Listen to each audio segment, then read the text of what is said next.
What's up and welcome. I hope you're having a marvelous morning. We sure are today because at Pretentious Pop Culture, because today we got a great show. Loki season 1 officially over. We're going to be talking about the final episode and our final thoughts on the season as a whole. Of course, I'm Justin, joined by the Disney Grizzly, Lucas. What's up, everyone? And the marvelous Mr. Wasp, Jake. How y'all doing? If you like this content, you can help us grow by liking the video, subscribing, engaging in the comments. You can find us on Instagram, TikTok, and Twitter as well, with Pretentious Pop Culture being our name everywhere. Please show some love to our partners, Adventures by Ables and In the Bat Loop, by sharing, liking, and subscribing to their content as well.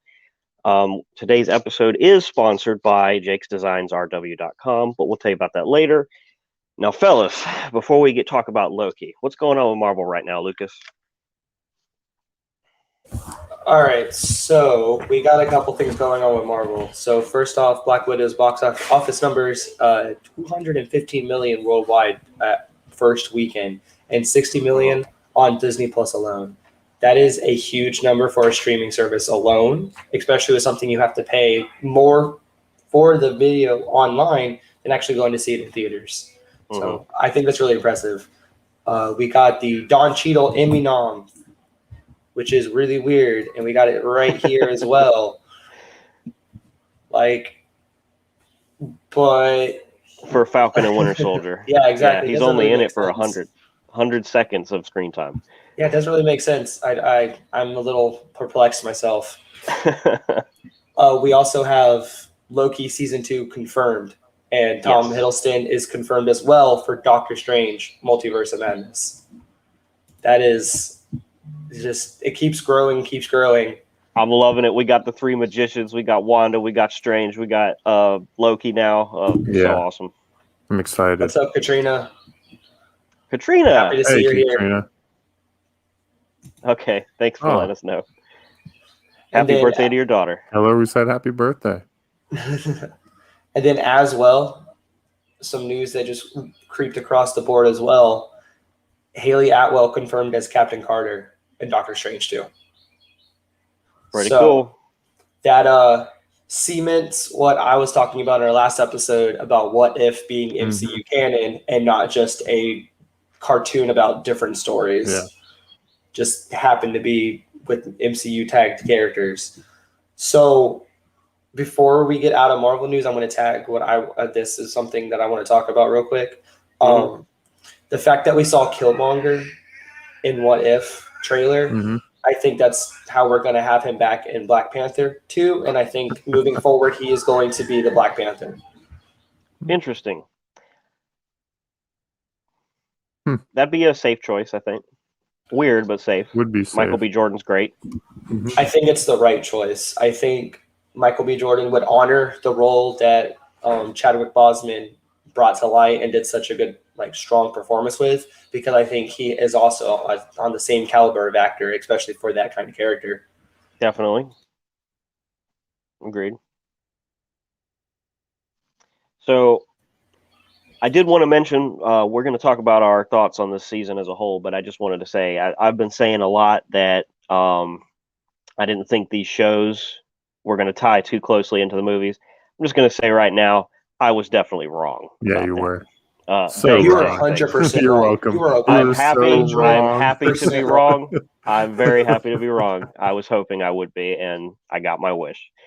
But since the season is over, without spoiling anything, Jake, what did you think of this whole season, this first season of Loki? I'm really happy with the way that things turned out. For a little while there, I was really certain how the end was going to go. And just towards the end, I started to doubt myself. And no, it turned out really close to how I thought it was going to turn out, which is cool. I was right on a lot of things in the show, so that always makes me happy. Right. Anything else? Any further thoughts? What would you give this out of 10? Oh, 9 out of 10. Easy. 9? Yep. Yeah. Okay. Very entertaining, very fan servicey. Yeah. Lots of hidden Very fan service. gems. Even though we didn't get a wow, that's where I'm taking the point away. Hey, we got a how. We Hey, got a we did, how. but I'm still taking the point away for not getting a wow. Right. And no jet ski. Hey, we got No season jet ski, 2. man. We got season 2. No So jet ski. I'm willing to forgive that. Lucas, what'd you Man. think this first season? Rating. I mean, it's a little bit. I don't know how long ago y'all watched it yesterday, but it's pretty fresh in my mind because Mhm. I like watched it at like 4 a.m. or 3 a.m. in the morning. So, what's up, Davey? How y'all doing? Hey, Davey. It's pretty fresh in my mind still, so it's 9. Like this whole season is a Mhm. 9. The only thing that killed it for me was the Lamentus episode. Essentially, that was a really bad episode in my opinion. I had no fun with it, but that's why I didn't get a 10 out of 10. But the payoff was good. We'll talk about the payoff later. I think I'm a little upset with it, but at the same time, my upset isn't like angry upset. It's more like it didn't make 100% good narrative for the show and what they were doing. Me and Jake were just talking before we came live, and he kind of agrees, but he likes what they did.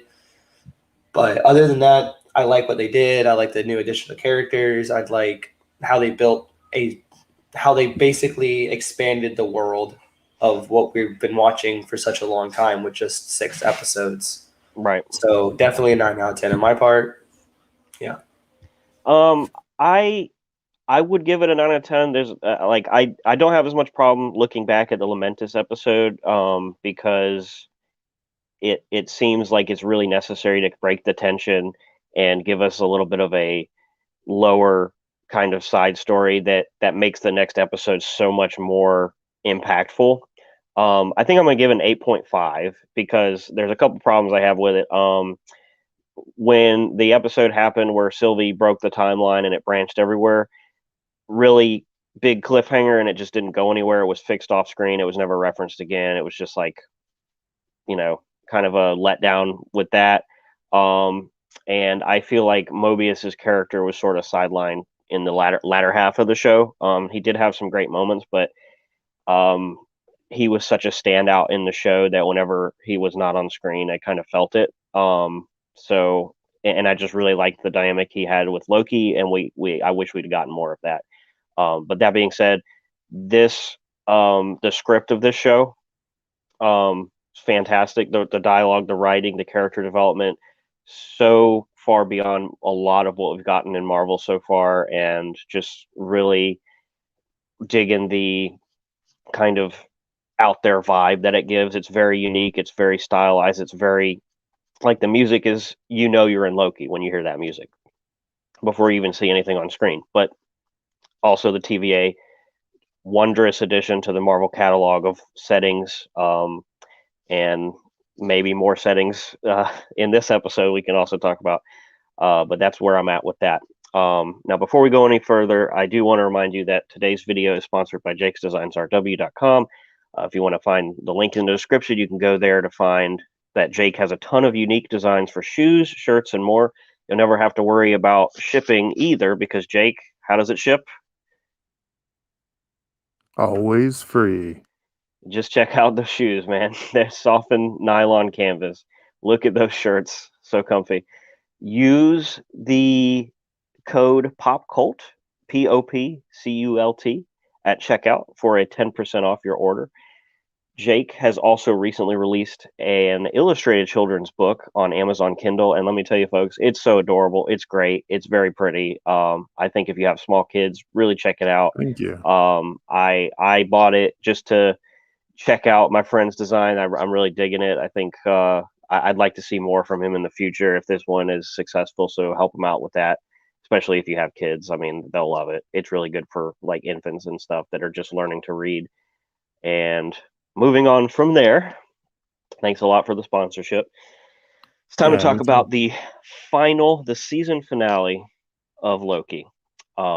Man, I am so sad that we have to wait for more of this because it was such a great episode.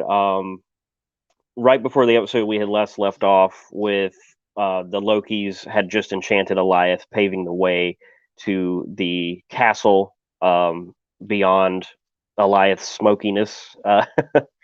So they were just stepping towards that. Mobius went back to the TVA to burn it down like Loki had intended. So this is where we start. And right off the bat, we get the greatest Marvel logo of all time, where it is just tons and tons of quotes from the MCU so far. It gave me And chills, it starts off, like yeah, literal it's goosebumps.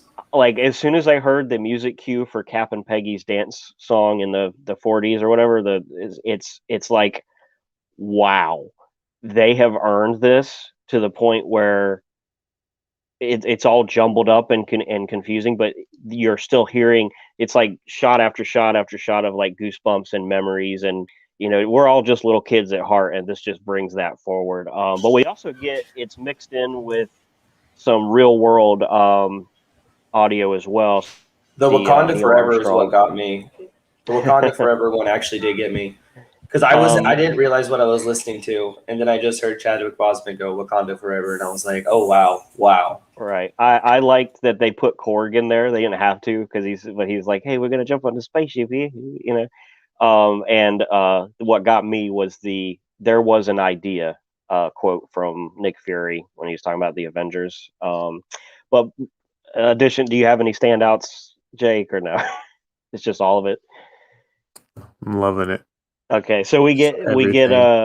yeah, we get the real world audio as well. So we get Neil Armstrong. It's one small step for man, and a couple others. Also, randomly, Greta, uh, her saying, "How dare you, Greta Thunberg." Very controversial figure in the news. Pretty cool. Like anyway, it's just weird. I'm glad they included her. But we leave the uh, logo to show the ring of kind of a halo of the sacred timeline surrounding these floating rock in space that holds the castle, which is crumbling, and we see Loki and Sylvie walking up to the castle right where we left them off. The Citadel at Um, the end of time. I was Yeah. gonna The reveal Citadel. that when Miss Minutes later on reveals the name of it. But from the outside, it's crumbling. It's all these yellow cracks in it. One of these spires looks like the prune baton from the TVA. It's really cool design. Just got a lot of really mysterious music playing. And Loki and Sylvie kind of take a few moments to like take it in and breathe. Like we're here, we're at the end, and they have some cute dialogue. And Sylvie's trying to mentally prepare. She's been waiting for this her whole life. And before she can kick the door in, the door opens. They walk in. Miss Minutes reveals, "Welcome to the Citadel at the end of time." She doesn't just reveal; she completely jump scares everybody and gives you one Yeah. of the most like creepy pasta worthy Jeez. faces I've The ever old seen Creepypasta. in a Santa's Marvel head. anything. Um, and this is where me, Jake, and Lucas are probably like grabbing the armrest of our seats, just waiting because she says he's impressed, and we're like, "Are they going to do it?" And she's like, "He who remains," and we're like, "Oh, maybe not, maybe not." Okay, all As right, soon as we soon as know she that. said "He who remains," I was like, "Not Loki." Um, so yes, exactly, and that was very satisfying. And she, Loki and Silver just kind of like they're ready for anything, and they're just kind of waiting for some info, but they say Miss Minutes offers them a deal to. She's like, he's figured out a deal to get you back into the timeline. You wanna beat the Avengers? You wanna kill Thanos? You want the throne? All yours. Sylvie, you want some happy memories? You want a lifetime of never being alone? You want to join Loki? Fine for you. You can have it.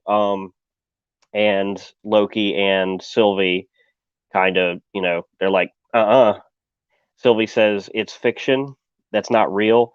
Um, which to be honest, at this point, it's like, is anything real because of all the stuff that's happened? And that's kind of what they're trying to figure out. That's what they want. And Loki's like, we write our own destiny. And he's really saying, we together write our own destiny, because he wants to be with Sylvie, just hammering that relationship development home, that he's with her and they want to do this together. And Miss Minutes, staying with her creepy tone, goes, good luck with that, disappears. And then we cut back to the TVA, just Renslayer's office, longingly. I really like this because I just want to say, now that we're talking about Renslayer, I hate this woman so much. I hate her so much. I don't want to see her again. Like, I'm going to see her again, but I don't want to. I think that stands like that. That's good for the actress to hate her that much, and it's impressive when you have characters like that. But like, that's what we did for like John Walker. John Walker. Exactly. But like, I wanted John Walker. Like, I hated him so bad. I wanted him to stay around. This woman, I don't want her. I want her gone. I want her completely erased. This variant needs to go. Yes, John Walker, the false Captain America from Falcon and Winter Soldier. Yeah, he was very interesting. And like John Walker, Renslayer has a lot of dimension. So she's looking at the cup stain, the coffee mug stain on her desk, looking sad because she misses her friend Mobius. She's longing for normalcy and kind of feeling bad about it. Remember the coaster scene where she's like, use a coaster, and it was a great, just another testament to the show's great storytelling, even without the dialogue, just character development through and the attention to detail action more than anything. Yeah, they exactly. have a very, this is the first show that they have like a very acute attention to details around what they're either giving us through imagery, whether they're giving us through the dialogue, or they're just giving through like music tones in general and like musical cues. Yeah, I think this episode has some of the most standout music cues. Now that you mention that, especially when someone later on is talking, we'll get to that in a second. Miss Minutes pops up. She's downloading the files that Renslayer asked for in the previous episode, or is she? Because the download finishes. She's like, this isn't what I asked for. And she's like, Miss Minutes is like, well, he thinks this will be more useful to you. Another, like, just building this reveal up, and you're just like, who is it? And we cut back to Citadel, and Loki's like, he who remains, and Sylvie's like, not for much longer, because she's just ready to give this guy the stabbies. All right, she's ready to make this guy a skewer. No talkie stabby. Steel. Kebab. A big old person kebab. What's that, Jake? I missed what you said. A big case of the cold steel. Yes. The elevator door that they approach opens as they're standing around statues. The elevator door opens, and there's just a casual dude kind of sitting, very comfortably eating an apple with a purple robe that we, as Marvel nerds, see is Jonathan Majors. And so instantly, purple and green robe. I just want to throw that out there. Purple and green robe. Keeping just very letting you know that yes, Kang is here.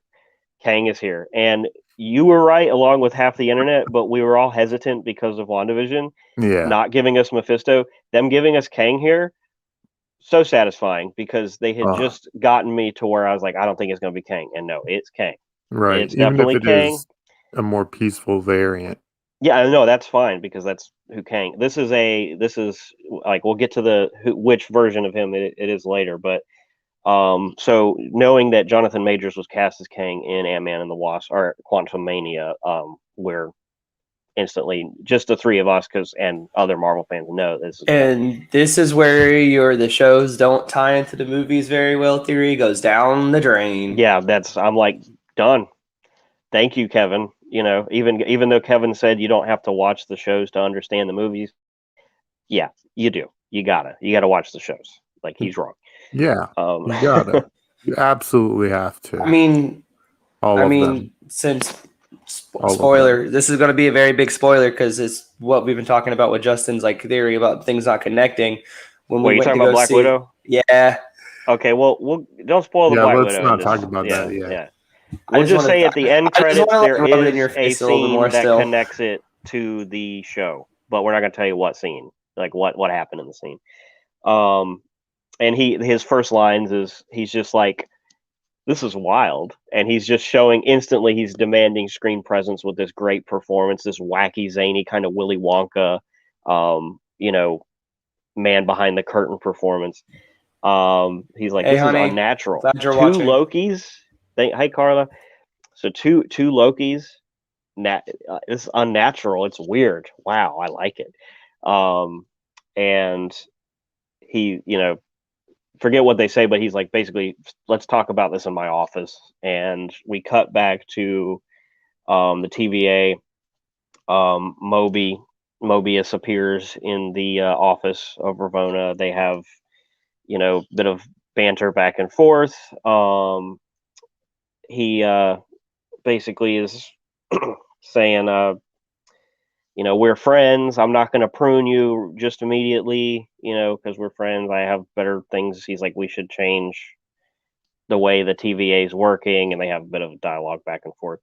They cut back to, oh yeah, B-15 is, this is where Ravonna still thinks she has the upper hand, and she's like, guards, come, and Mobius is like, that's not going to work. And so we see B-15 revealing that to another guard that Ravonna is just a variant. So they take her they're in a classroom with her on, I guess, Earth, where she's a teacher. Her actual version of who she's a variant of is a teacher. And I didn't read the name, but I know from watching some preliminary research that it's her alter ego in the comics, which is cool. Jake, did you catch her name or no? I did not. It's not that important, but it is a nice little wink and nod Easter egg. Back at the Citadel, Sylvie instantly in the elevator just attacks He Who Remains, who has a tempad, device. So he just kind of dodges, and he's like, "Funny, you're attacking me. This is great." And they get to his office, and he's basically like, "I know everything. I know it all. I've followed you. I even the stuff the TVA doesn't know. I know."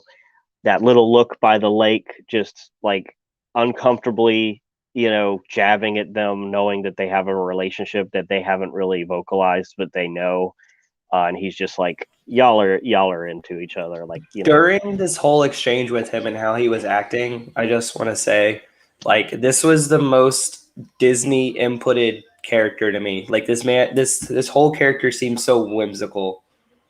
Like, yeah, like it didn't fit the tone of the show that we were watching, and it also doesn't fit.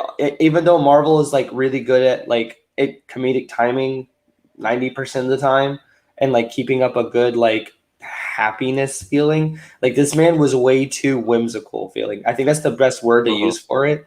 Like he does not Yeah. that performance did not fit a Marvel within the Marvel universe, but it did because of how out of line it was. Yeah, how I disagree. creepy his whimsicalness is fitting for someone who we are supposed to be viewing as this villain. We can look back at the Collector and think the same thing. We can look Yeah, I back was. at the Grand Master and Mm-hmm. think the same thing. Basically implying that once you get to this level of all powerfulness, really you're just out to have fun. Well, we'll talk about that later, but I Well, did agree no, with Jake, uh, because I was going to bring up the Collector and the Grandmaster for having this sort of whimsical, out there nature. He's actually, I would say that this version of Kang is a little more subdued than those two are, but with a lot more confidence. Yeah, you got to the remember thing. this is the guy who destroyed other multiverses Yeah, Mm-hmm. to but sustain I don't one. agree with the comparison to Collector and Grandmaster because they fit the movie they were in, right? So Guardians of the Oh, Galaxy and I see what you're saying. Collector fit the comedic movie Yeah, okay, roles that they were in, Makes sense. but that's a good point. the super comedic timing coming from Kang and like how he was presenting himself did not fit the tone of what Loki was doing. Yes, No, Loki you're has some right. Yeah, comedic notes, but it wasn't. Right. This was a more serious, more dialogue, more heavy driven show. Whereas Yeah. this guy just comes out of nowhere, acting like he's coming from like a Looney Tunes show. yeah, and I do like. I was going to mention this later, but since we're talking about it now, I don't think this is the Kang we're going to see in the future. The way he acts. So No, 100%, this is 100% correct. this performance is allocated just to He Who Remains, because if he's been sitting here for millions and millions of eons and eons of years, just having knowledge of everything, then his empathy is going to be completely gone. Having done all of this in the name of peace and whatever, he's going to go mad. He's mad. He hasn't interacted with sentient beings in a Exactly. while, and he's just happy Yeah. he's just enjoying, being next to people and watching things unfold. He's like got a front row seat to the end of everything right now. He reveals that he pulls some papers out. He's like, I know everything you're gonna do. I paved the road. Loki's like, well, you didn't plan for us to come here. And he's like, oh yeah, I paved the road. And you just walked the path to here, which makes me wonder like why he would offer the deal at the beginning with Miss Minutes for them to get reinserted back into the timeline. Which I think may have been a test. Because he's for a them. master. He's a master manipulator. Well, I think he was testing them for something. Second, but he tells Sylvie, he's like, Sylvie, you can't trust anybody, and he starts to kind of not really like he's manipulating, but at the same time he's less, you know, driving them and more just pointing out the facts. He's like, Sylvie, you don't trust people, and that he's like, are you sure you can trust this Loki? And that's really he's just telling the audience what she's been feeling already. Hey, Hey, Alex. Hope you have what's fun at going Epcot on, today, man? man. Yeah. Thanks for stopping by. Thank you. Yes, love to see you here. Back at the TVA, Mobius is like, the TVA is a lie, and Renslayer's like, what if revealing that we were wrong about Renslayer knowing who He Remains was and knowing we thought she knew more last episode. She definitely doesn't this way. Like, so she's like, but she does have more faith than Mobius. She's like, I think this is necessary. I think we're here for a reason, and I'm not gonna mess with it unless I'm absolutely sure. And they're like, well, you betrayed me. You changed. No, you changed. We were supposed to be friends. Like, there's a line I can't remember. Friends across time, which is he's like, that was so pretty. Wow, doesn't mean anything to you. I was waiting for the Justin's Owen Wilson impression. I was waiting there's for just it. there's not much of him here because I know, but I was just waiting for right, it. right. Wow, so they get to the point in their standoff where Mobius is like, you know what, I've had it, and she's like, oh, you're gonna prove me? He's like, yeah. She's like, you're no threat to me, and he's like, oh, we'll see about that. And he just kind of casually steps forward, and then she just instantly overpowers him, and he just falls to the ground in a little pile while she's got the prune stick. He's like, yep, you were right. Back here again. And he's like, go ahead and do it. Just do it. Just prune me, whatever. And she's like, I'm not going to prune you this time. You're kind of cute. I was, feeling for you about the coffee stain on the table and thinking about you. You're right. Friends across time is pretty, and I like your mustache. So no, I'm not going to prune you this time. But she does decide to open up a portal with the temp pad. And he's like, where are you going? Wow. Are you going to leave me here? Where are you going? And she's like, to find free will. Oh, I missed the line. She says the only person that has free will is the one who's in charge. And, Mobius was, of course, saying we can't destroy innocent timelines. We can't, take away people's free will. And, of course, when I think Renslayer saying I'm going to find free will means she's going to look for the person in charge. Which, knowing from the comics, her character is smitten with Kang. So I guess she's looking for Kang and hasn't met him yet, which surprising as hell to me. I didn't think that was a thing. I thought they knew each other already.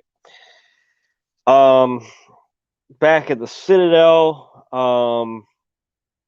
Loki, this is where kind of the master plan is starting to unfold. That like the final reveal of like the big mystery of what's going on, why He Who Remains is doing this, and Loki's like, why are you doing this? Why are you so intent on having one timeline? What are you so afraid of? And he goes, me. Um, and Loki's like, well, who are you? And he's like, well, people have called me a ruler, a conqueror, and I'm just like chills. Goosebumps. And he just dumbing down his humanity, like just showing how he's actually human. He's still human. He's like, yeah, a jerk. I've been called a jerk too, and he says we're beyond names, which was kind of like, to a casual viewer, I felt like somewhat of a betrayal. I think they should have at least said his name because they never do this whole time. But he says I'm beyond names, which me, Jake, and Lucas don't need. No, but I also like that they didn't give us his name already.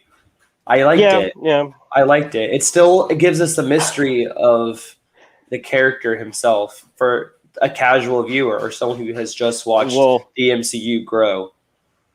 Yeah, but it gives you just know that at this point, everybody who's a casual viewer with their more Marvel friend is just like, who is that? Who is this guy? And they're like, it's Kang. And so you're gonna know, but you require the fans to tell you. So he explains a lot of exposition here. He explains he's like, I am a scientist from the 31st century, not really confirming that he's Nathaniel Richards, a descendant of Reed Richards, Mr. Fantastic of the Fantastic Four.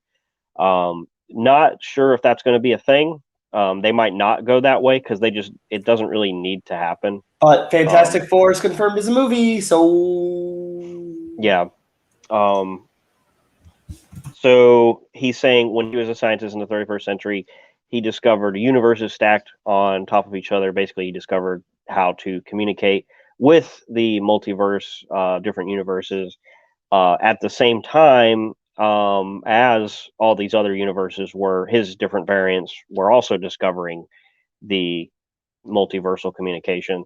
So he says he made contact and had narcissistic peace sharing technology, which is important because if you got to meet all different versions of yourself and you're not like Loki where you betray everybody instantly, you're going to have this like narcissistic, like, oh, I like your variant of me. I like your shoes. And he's like, I like your shoes, like your hat, like your car, which just, he does such a killer job of delivering this exposition to where you're never like, huh, what? No, it's great. He even has like a little visual effect on the table of like, very, very staple for Marvel to have these visual kind of cues.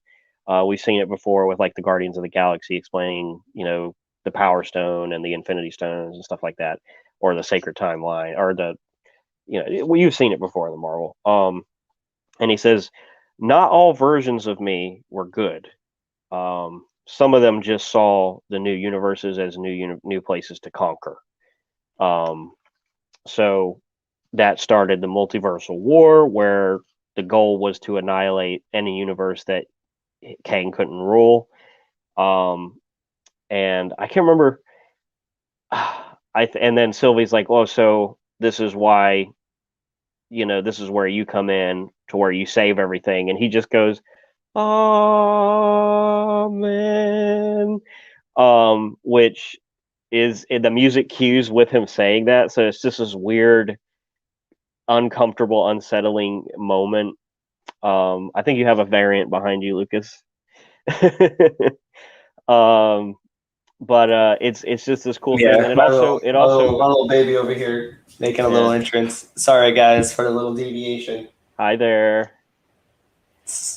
And so this is where we get like what has been talked about on the internet. There's some Adam and Eve symbolism.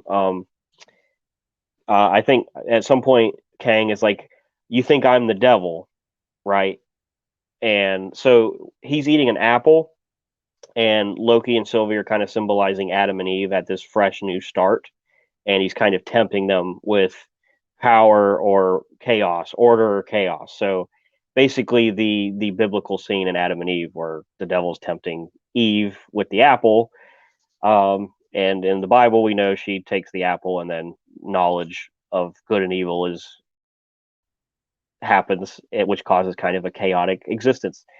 Maybe the Eve in this show might do something similar. We'll get to that at the end of this. So he's saying, like, I ended the multiversal world by finding Alioth. I weaponized Alioth, who is a creature who can consume time and space, but not metal, apparently.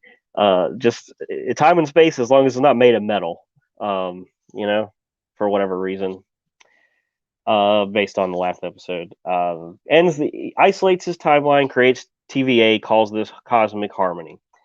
And this is like where he's showing his like unpredictability, where he stands on the desk and it's like really menacing, but like not really menacing, just like he's bored. He's just having fun. He's so excited right now. This is like the most hype thing that's happened to him in trillions of years, probably. Super stimulated. Yeah. And he delivers the line as made famous by Dwayne Johnson in Moana. You're welcome, for keeping them safe. He's like, you think I'm the devil, but I keep you safe. And if you think I'm the devil, wait till you meet my variants. Chills. Because it's like, we're gonna meet them. We're gonna meet the variants. We know we're gonna meet them. It's very, very satisfying. Council of Kings. I actually will. I think we will get that. And it's a lot of repetitive dialogue here. I feel like that might be in Quantumanium. I feel like we might be getting multiple Kings in Quantumanium. So maybe he keeps kind of repeating the same thing for like casual people who are having trouble hanging on. They keep repeating the same, through line in different ways. He's like, you hate the dictator, but if you kill me, something far worse will take over. And he says, I've lived 1,000,000 lifetimes and the TVA works. And Sylvie's like, oh, or you could just be lying. And he's like, and Loki's like, oh, you can't just prune infinite timelines or innocent timelines. And he's like, no, you guys would. And this is where he offers the choice. And by the way, this whole scene kind of reminds me of like the Matrix Reloaded, where Neo just goes into the room with all the TVs surrounding. It's just like, I'm the architect. And it's a lot of ergo. It's just a lot of exposition, because this whole scene is this conversation at a desk and nothing else. But the music, the set design, and the pacing and all their performances really keep you engaged the whole time. Plus, all the knowledge being unveiled is crazy. So he's like, 2 options. You kill me, timeline, multiverse happens, and there's an infinite versions of devils of myself that you have to deal with, or you 2 run the thing, which I like how he delivers that. And they start to, they're like, well, we don't believe you. And he's like, well, I'm old, I'm tired, I don't want to do this anymore. Then I look, you guys, it's time for someone else. And then they start calling him out, like, oh, you're a bad guy, you're horrible. And he's like, don't lecture me, Loki. We're all villains here. Look what you've done. Look how many people you've killed. That he's just throwing it back in their face. And Loki, more than Sylvie, if you look at their faces, Loki feels the guilt, which you can see Sylvie doesn't. So very different in their characters. Sylvie is just like angry at him for like, how dare you, and without speaking. It's really cool, there.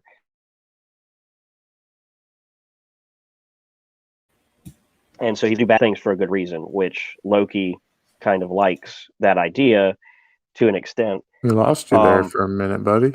Me? Yep. How long? You're good now. Okay. So he says, I love all this honesty, coming out. And it's just showing like, he knows what's going to happen, but he just loves seeing it unfold. And Sylvie's like, all right, I've had enough. I'm going to kill him. And Loki's like, wait, we should think about this. He's not trying to stop her necessarily from killing him. He's just like, we need to think a little harder about this, because if he's telling the truth, pretty bad, right? A And whole she's like, lot of crazy is about to happen.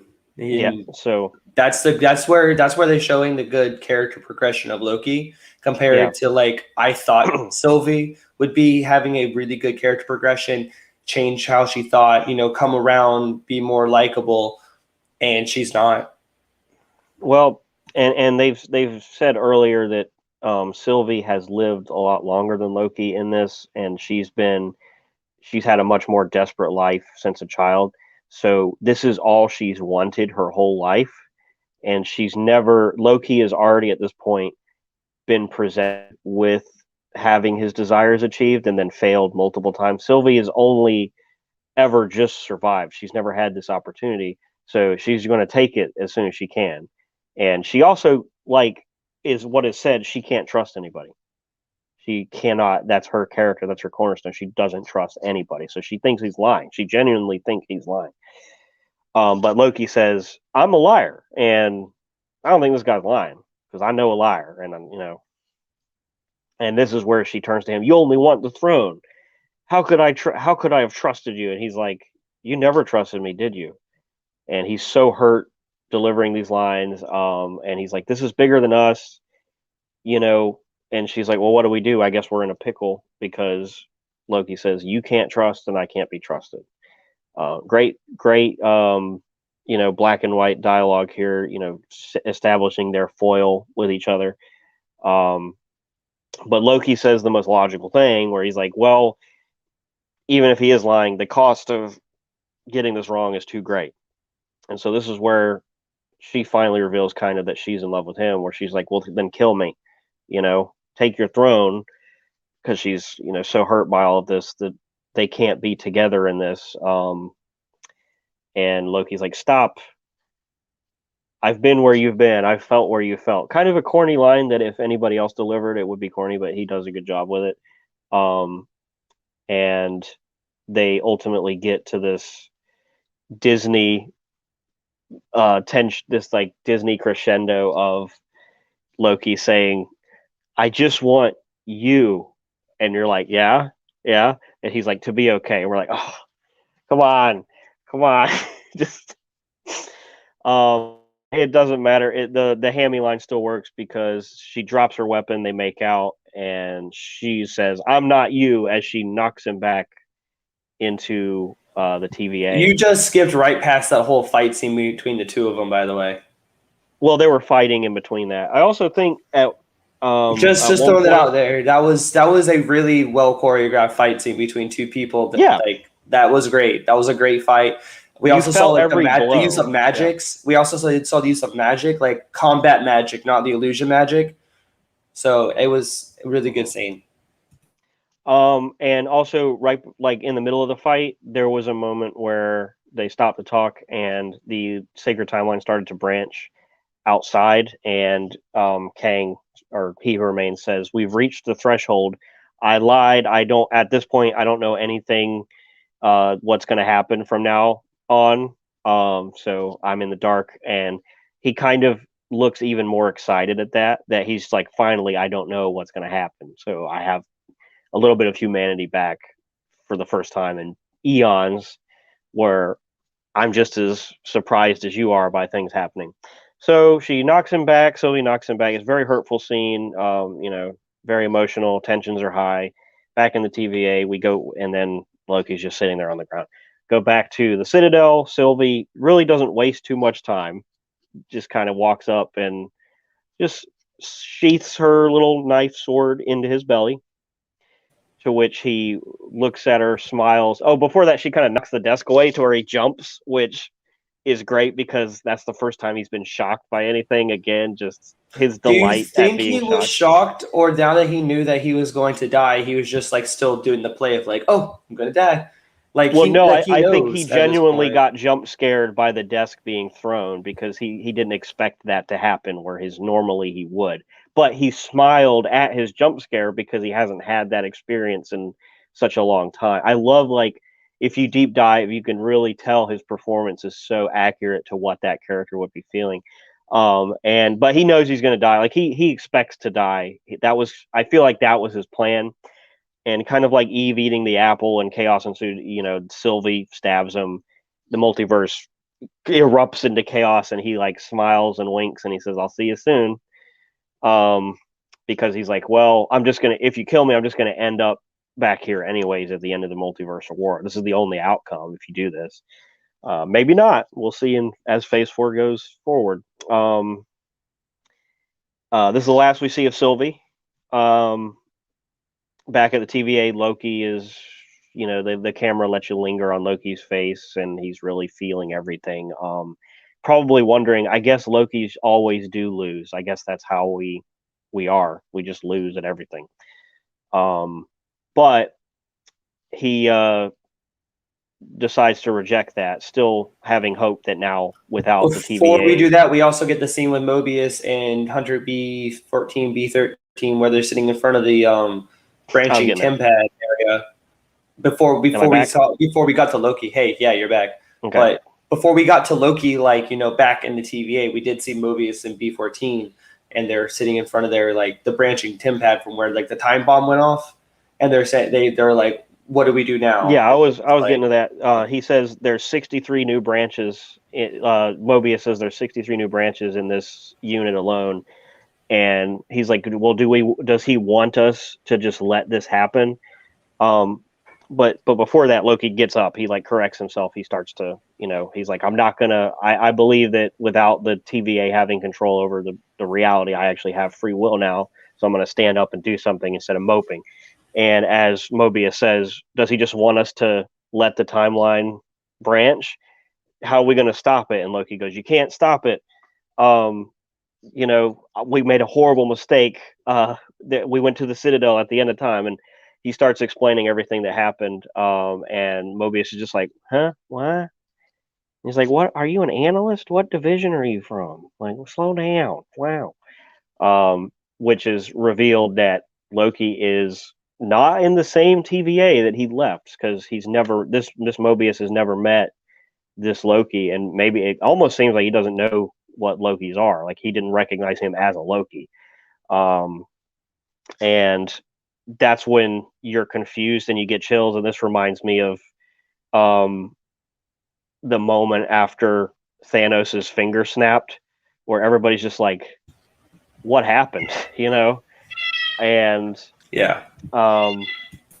The most chilling scene the whole episode, Loki, kind of like the Planet of the Apes at the end of the original, where Loki turns, and if you're a comic book fan, it's a statue of Kang the Conqueror in charge of the TVA, and it's in a more comic book accurate costume. Mm-hmm. And still following with the comic book accurate costume theme they've been doing for the shows, right? And it's fitting that the He Who Remains variant didn't have that costume, because he's not the Conqueror. He's just a variant. He's actually, in some ways, he's a good guy.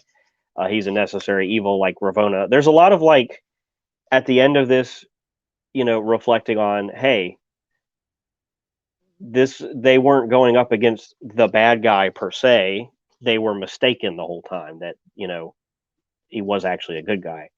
And so now that hell has been unleashed, we're going to talk about, what we think about what the rest of the Marvel universe, what did you think of this episode in particular, Jake, with that, especially that end? Jonathan Majors. Yeah. What a win. He's fantastic. His acting in this episode was just top notch. He definitely really nailed what I think somebody who had achieved ultimate power, I really think that's how they would behave, especially if they had been alone for who knows how long. Mm-hmm. And very detached. Really pushed it home for me. What else has Jonathan Majors been in that because I don't know? I don't think I know the name off the top of my head. Lovecraft Country is where Lovecraft Country on HBO. Haven't seen that yet. Have not seen Phenomenal. Have not seen that yet. So they haven't renewed it for a second season. They canceled the show, but I'm willing to bet it's so he could have more time to work in Marvel. Yeah, he probably left. That would be a smarter decision. Loved it. Jonathan Majors just won me over as soon as I saw him. It's like, yeah, I enjoyed this. with Like seeing how, like I doing said, my note watch through.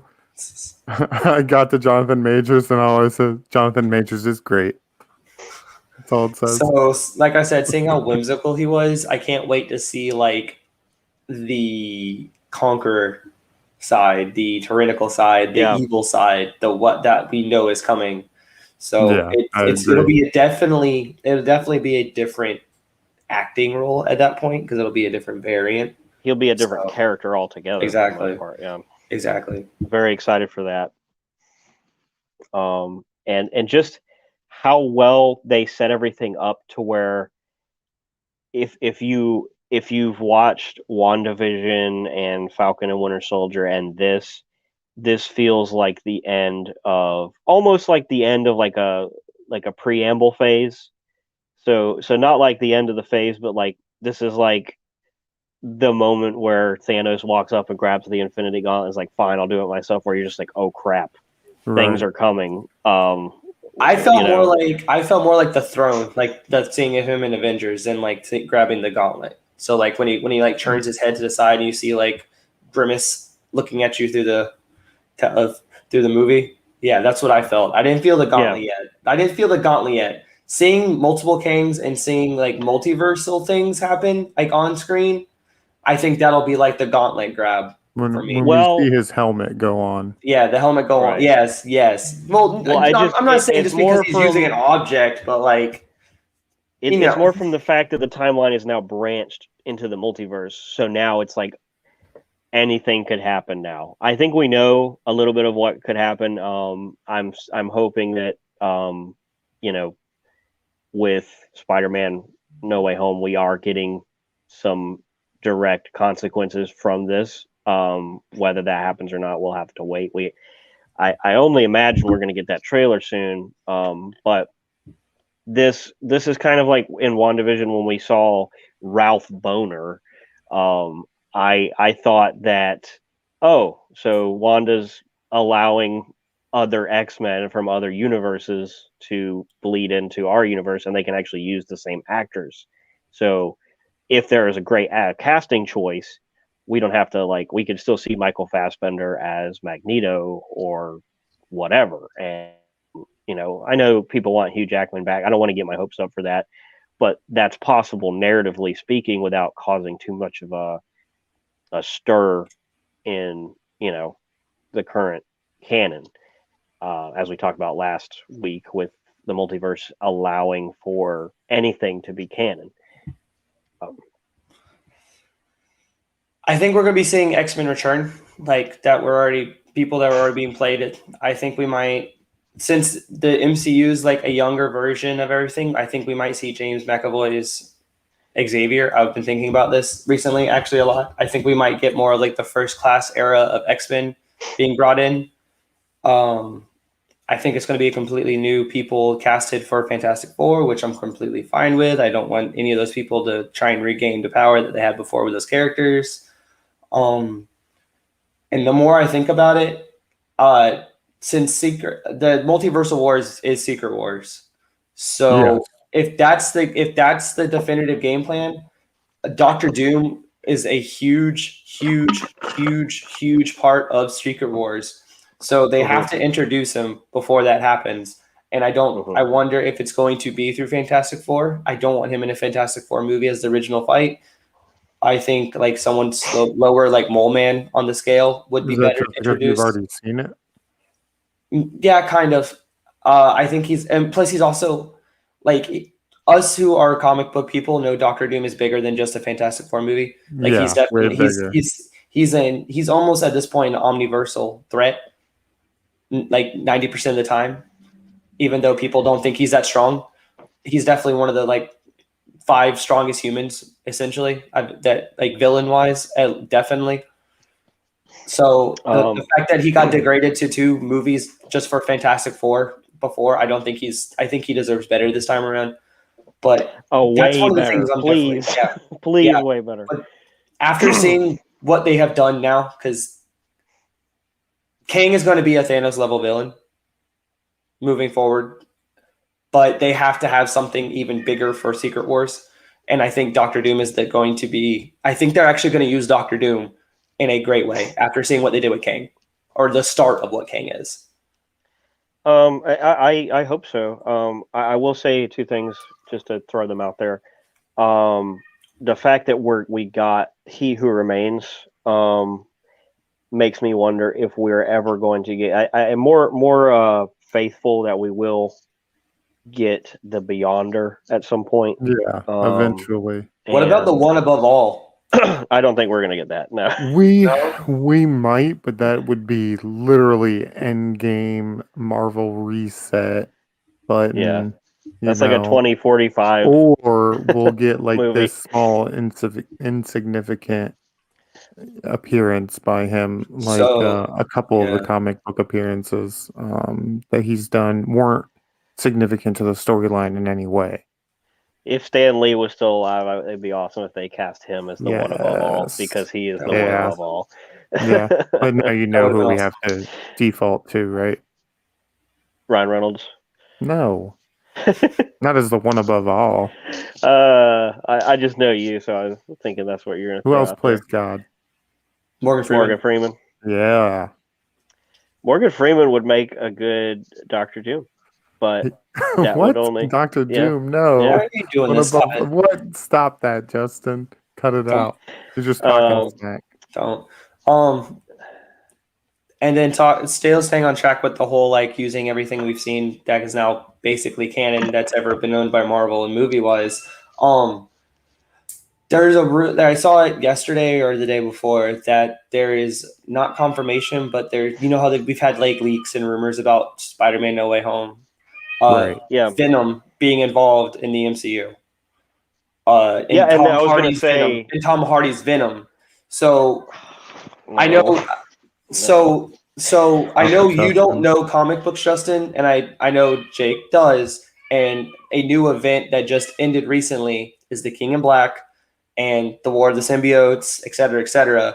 And that's an like a multiversal level threat. Yeah, we also got the King in Black and Legion, didn't we? Did the we King the show? Yeah, in the show Legion, didn't we get the King in Black mentioned? Demon with yellow. No, that was the Shadow. That's a different. It's a different show, Justin. Legion Demon with yellow eyes. That's the one with Xavier's son. That's what he's called. That's what he calls to him in his nightmares. Yeah. The King in Black is the Shadow King. Shadow King is Shadow King. That's who it was. Yeah. My mistake. The Shadow King's a completely different thing. The Shadow King. Yeah, he is. My mistake. Yeah, no, the King in Black is Null.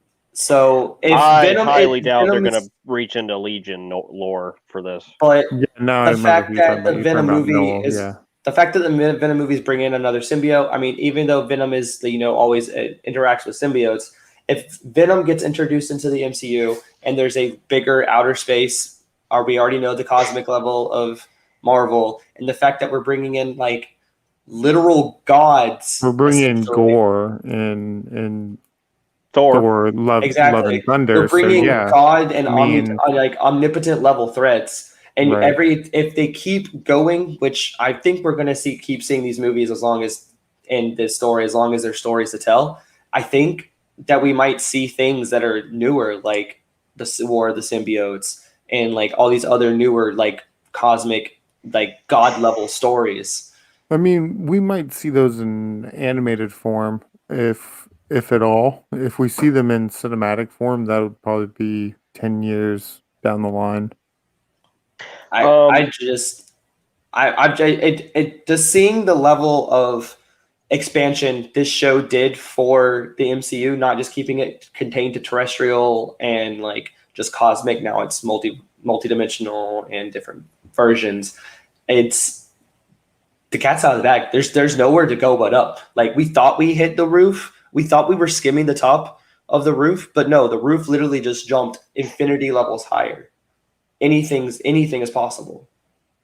Yeah, we might even get Mephisto. Who knows?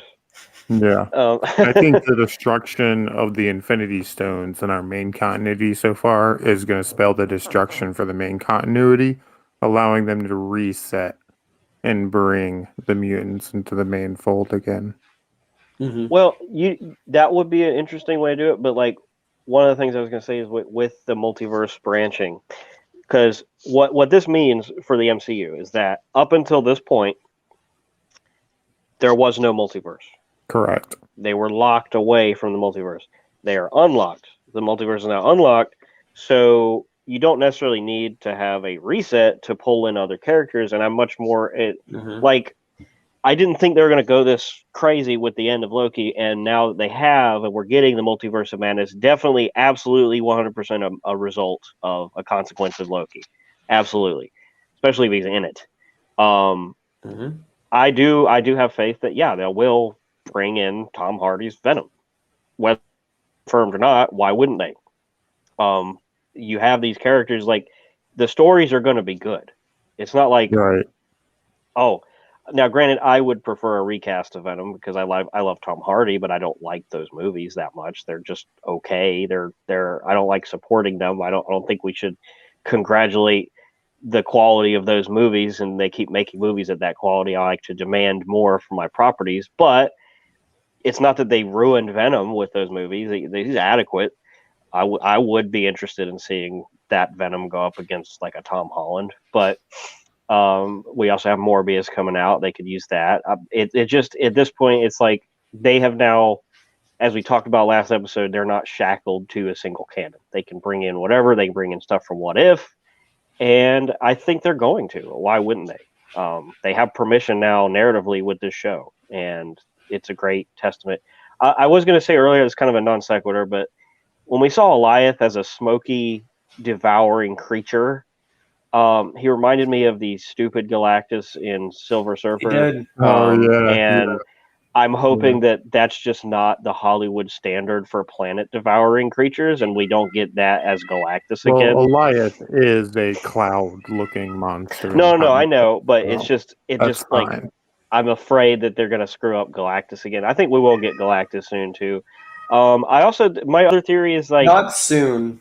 I think relative, not like next year, in Phase 5 maybe. But I think I don't think the X-Men are coming until Phase 5. I think Phase 4 culminates with a introductory multiversal war where it's not the multiversal war to end all wars, but it's the first skirmish of multiversal war. It'll be I don't know if I think it will be in Multiverse of Madness is the kind of the end of Phase 4. It could be, it might not be, but normally the phases last for more movies and culminate in an Avengers movie. But there's not going to be an Avengers movie for a while, as what Kevin Feige said. So unless Phase 4 is going to be like double length, I do think, or maybe Quantum Mania might be bigger than what we're thinking.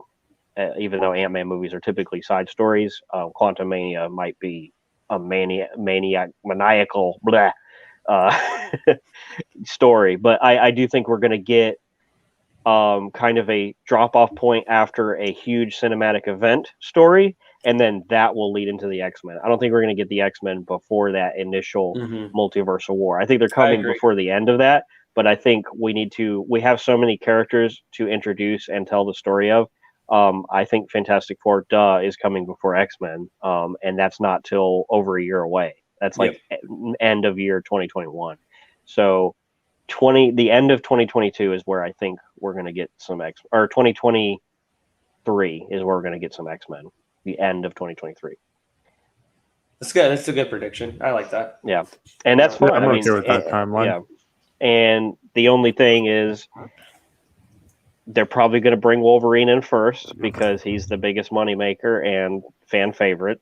Not that he's necessarily R3's favorite, but they're definitely going to. I think they're going to recast Wolverine. I know. I have a little bit more faith that Hugh Jackman might reprise the role, but I highly doubt he will. I don't think he will. Like I know that there was some recent buzz on the internet about that happening.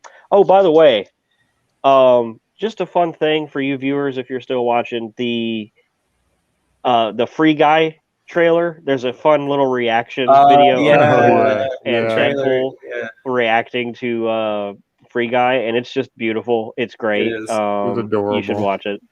And it makes no sense as to why this happening. I guess they're both actors are in the movie, and they just got permission to do it. And on. I can't. And I wasn't as excited before about the movie, and now I am. Now I have to see it I'm instantly. definitely gonna be watching that. 100%. So Right. I like how you dropped the Avengers is usually like their big, like, their go all do all. Mhm. One of the main Avengers titles before is the Avengers versus X-Men title. Yeah. So that might be That won't something be we the see. first one. That won't be the first one we get. No, I know, It will be but the second one if we get it. Because they're gonna do. They might just call it Civil War 2. Which would be there was Oh, already no. shorter title. there was already a Civil War 2. Yeah, That's but the not that. first Civil War is not anything like the comic book Civil War, so they can just call it No, whatever as long as it's it was character. not. It's just true. I know. But yeah, I mean, Ooh, this it looks like show, we lost some Justin. it's over. I want more now, but we don't have to wait much longer. Mhm. August 11th. But before we end, August 11th is what, man? You cut out. are Sorry. you muted? No, What's August 11th, Justin? I'm muted. I no. can't hear. We can hear you. Technical difficulties. Oh, okay. I guess I'll leave and come back. Can you guys hear me? Nod your heads. Okay. Interesting. Cool. Technical Always something. difficulties. Don't Always let the something. computer update when you have to cast online.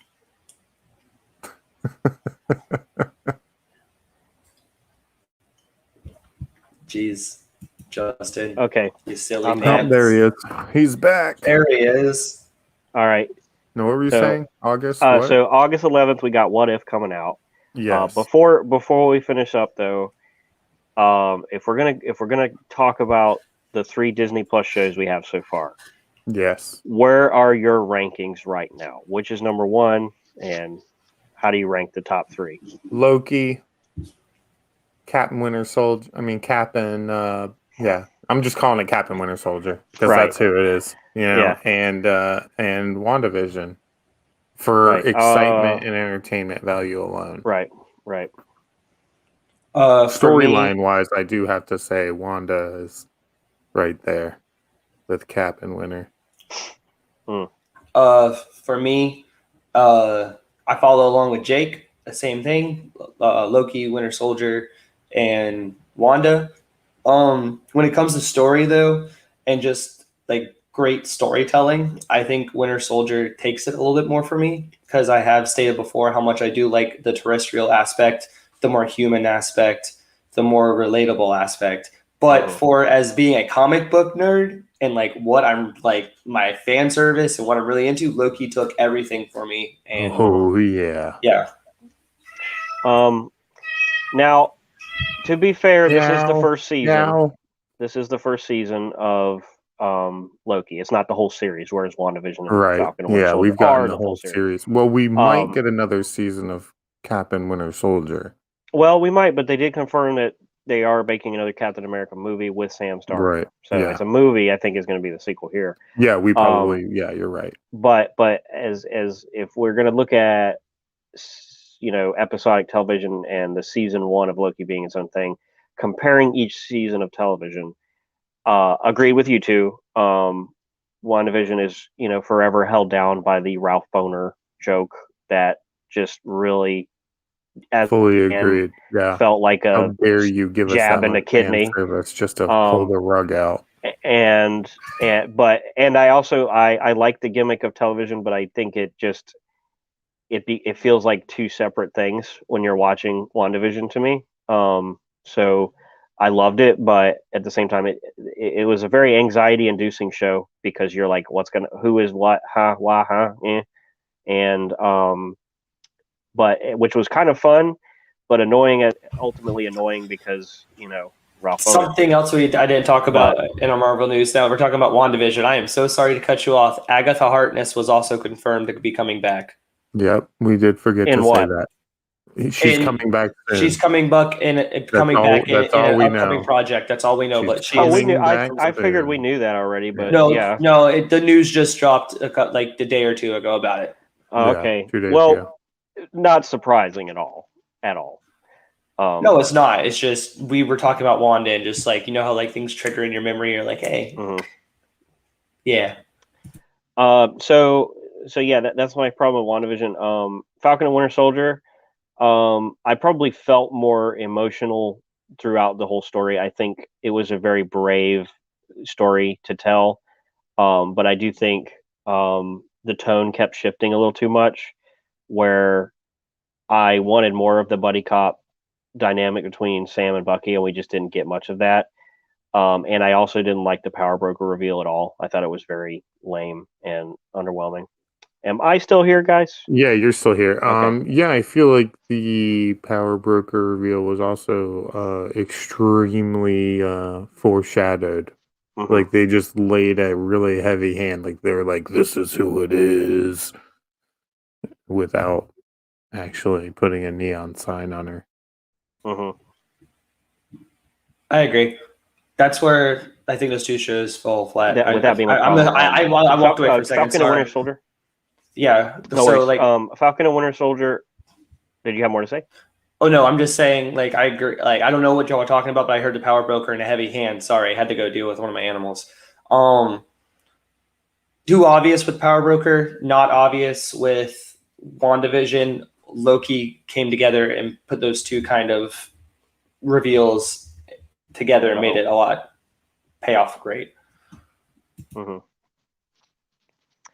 So that was what held it down. I also felt like Falcon and Winter Soldier was a lot of it felt a little bit like Age of Ultron in the sense that they're like setting up all these different things for future projects. It just feels like a movie where you have John Walker is being set up for this thing, Power Broker is being set up for that thing, Bucky and Sam set up for this thing. It just felt like a lot of like, let's get all of this in here to do this. But and it's just like the highs of Falcon and Winter Soldier are higher than anything that Loki has, but it's not consistent throughout. Where Loki, I think, is consistent throughout, with the exception of Lamentus, which was necessary to make us drop our expectations back down with the next episode exceeding them, which I thought was a genius way to do it. It's not like there was tons of filler episodes. There's really only one right in the middle of the series to let us take a break. So yeah, I like that we're all in agreement with the rankings. And the other thing to point out, what we're saying is it gets better as each show comes out. Each show is better than the last one. Agreed. Which makes me very hopeful for the next show. I think it's Miss Marvel is after What If. What If is an anthology, so it's going to be a different ranking. We can't rank all of What If as one block because it's going to be so wildly different. Yeah. We're probably going to be reviewing What If episodes. Black Widow is definitely coming. Whether that's tomorrow or next week, we're still working out the kinks. Yeah, we're trying to give everybody time to watch it too. Yeah. So join us back for that. Remember, please like and subscribe. Adventures by Able, yes, please, guys. In the Bat Loop, and Pretentious Pop Culture everywhere. Yeah, thanks, guys, for watching, and thanks for popping off of pop culture. All right. For all time, always. For all time and always.